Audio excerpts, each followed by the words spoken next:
అనగనగనగనగా ఒక అడవి ఉంది. ఆ అడవిలో ఒక తెల్ల పావురం, దాని పిల్ల పావురం రెండూ ఉన్నాయి. తల్లి పావురం పిల్ల పావురాన్ని ఎంతో ప్రేమగా పెంచుకుంటూ ఉంది.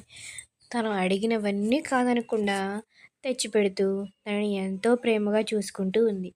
తల్లి అంటే ఆ పిల్ల పావురానికి కూడా అమితమైన ప్రేమ.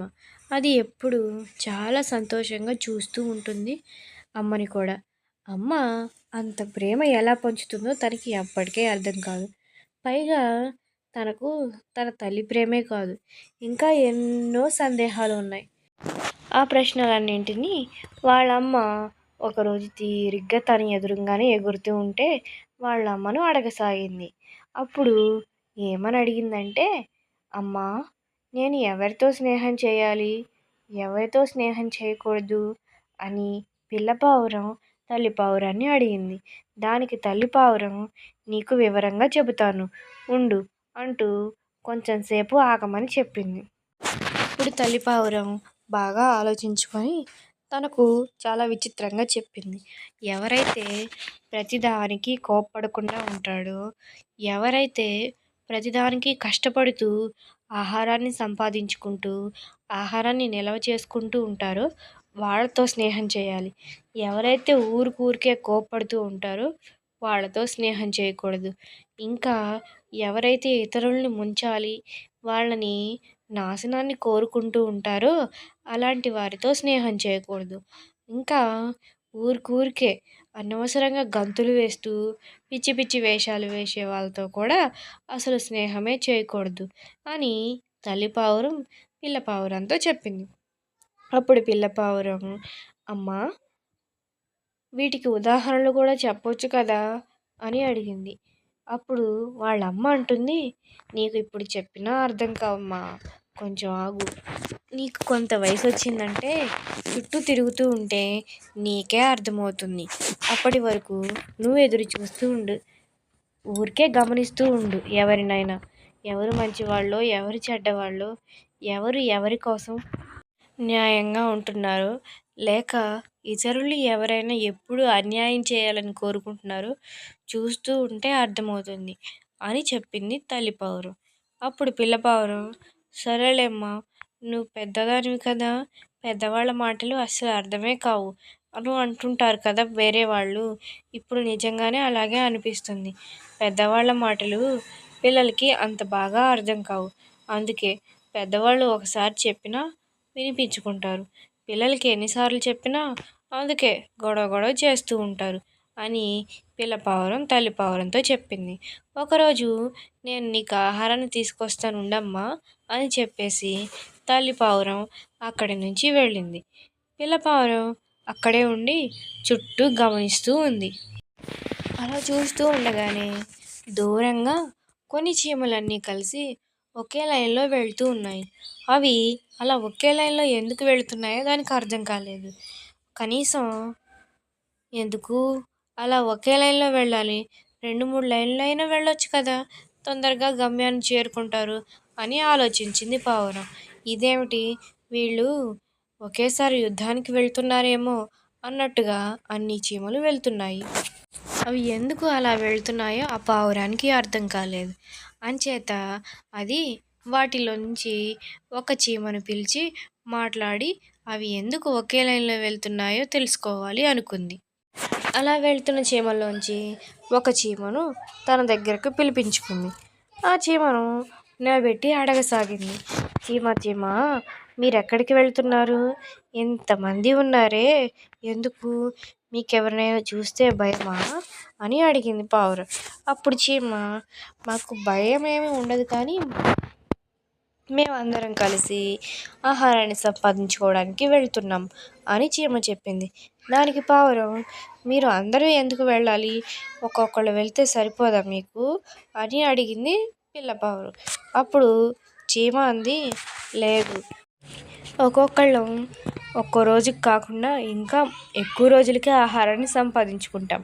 మా పిల్లల్ని ఇంటి దగ్గరే ఉంచుతాం, మేము వచ్చి కష్టపడతాం, మా పిల్లలకి మంచి ఆహారం ఇవ్వాలి. దానికి తోడు చిన్న ఎండ కాసినా లేదంటే 4 చినుకు చుక్కలు పడినా మేము అల్లల్లాడిపోతాం. అంచేత వాతావరణం బాగుండి మాకు అనుకూలిస్తూ ఉంటే మేము ఆహారాన్ని తెచ్చుకుంటూ అందరం ఒకే ఆహారం తెచ్చుకొని లోపల కూర్చొని లోపలున్న ఆహారాన్ని తింటూ ఉంటాము అని చీమ చెప్పింది. అప్పుడు దాని తల్లి మాటలు దానికి గుర్తొచ్చాయి. కష్టపడే స్వభావం ఉన్న వారితో స్నేహం చేయాలి అని వాళ్ళ అమ్మ చెప్పిన మాటలు గుర్తొచ్చేసాయి. దాని దగ్గరకు అలాగే ఒక కాకి కూడా వచ్చింది. కాకిని నువ్వేం చేస్తుంటావు అని పావురం అడిగింది. అప్పుడు కాకి ఏమీ లేదు, నాకు ఆహారం తినాలనిపిస్తే తింటాను, లేదంటే ఎక్కడికో ఒక చోటికి వెళ్ళిపోతాను అని అంది. ఎక్కడికో ఒక చోటికి ఎందుకు, నీకు ఇల్లు లేదా అంది. దానికి కాకి మాకు ఇల్లు గూళ్ళు అలాంటివి ఏమీ ఉండవు, మేము ఎక్కడైనా ఉంటుంటాము అని కాకి చెప్పింది. సరే కానీ రేపు నువ్వు ఆహారానికి వస్తావా, నేను మొక్కజొన్న తోటకి వెళ్ళి మొక్కజొన్నలు తిందాము అని నాకు అనిపిస్తుంది, నేను వెళ్తాను, నీకు ఇష్టమైతే రా అని చెప్పింది. ఉండు ఉండు, నేను కూడా వస్తాను, రమ్మని చెప్పి అలాగూ ఒంటరిగా వెళ్ళిపోతావేం, నేను వచ్చిన దాకా కూడా ఆగవా, ఉండు కాకి, నేను కూడా వస్తాను, మొక్కజొన్నలు అంటే నాకు కూడా చాలా ఇష్టం, చాలా రుచిగా ఉంటాయి కదా, నేను ఎన్ని రోజులు అయిపోయింది మొక్కజొన్నలు తిని, ఈరోజు తింటాను అని పావురం కాకి వెంట ఎగిరిపోతూ ఉంది. కాకి మొక్కజొన్న తోటకు వెళ్తున్నానని చెప్పేసి దానిని ఒక వరి పంటకు తీసుకొని వచ్చింది. ఏమిటి మొక్కజొన్న తోటకని చెప్పావు, ఇలాగా వరి చేనుకు తీసుకొచ్చావు ఏమిటి అని అంది. ఏమీ లేదులే, రోజు మొక్కజొన్నలే దొరుకుతాయా ఏమిటి, ఏ రోజు ఏది దొరికినా తినాలి, మరి మనం ఏమైనా పంటలు పండించామా, లేదంటే వాటిని కోస్తున్నామా, తింటాము అంతే కదా అని కాకి చెప్పింది. దానికి పావురం సరేలే, నువ్వేది చెబితే అది కరెక్టే, కానీ ఇంతకీ ఈ పంటను తినొచ్చా, ఎవరు ఏమనరా అని పావురం అంది. దానికి కాకి ఎవరు ఏమీ అనరు, నువ్వు తిన్నాక వెళ్ళిపో అని చెప్పింది.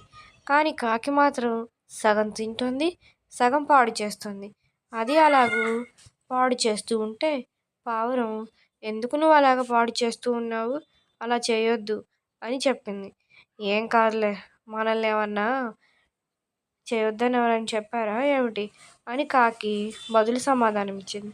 చేయొద్దని చెప్పినా చెప్పకపోయినా మనం మాత్రం వేరొకళ్ళ పంటను పాడు చేయడం చాలా తప్పు కదా అని చెప్పింది. వెంటనే కాకి తిన్నంత తిని పాడు చేసి అక్కడి నుంచి నిదానంగా జారుకుంది. ఇదేమిటి వెంటనే వెళ్ళిపోయింది అని చూస్తూ ఉండగానే అటువైపు నుంచి ఒక యజమాని ఆ చేలోకి వస్తున్నాడు. బహుశా ఈ చేను అతనిదే అయి ఉండొచ్చు, ఇంత భయం లేకుండా వస్తున్నాడంటే ఖచ్చితంగా ఆయనదే అయి ఉంటుంది, నేను ఇక్కడ ఉండటం కన్నా ఎగిరిపోవటం చాలా మంచిది అని పావురం అనుకొని అక్కడి నుంచి వెళ్ళిపోయింది.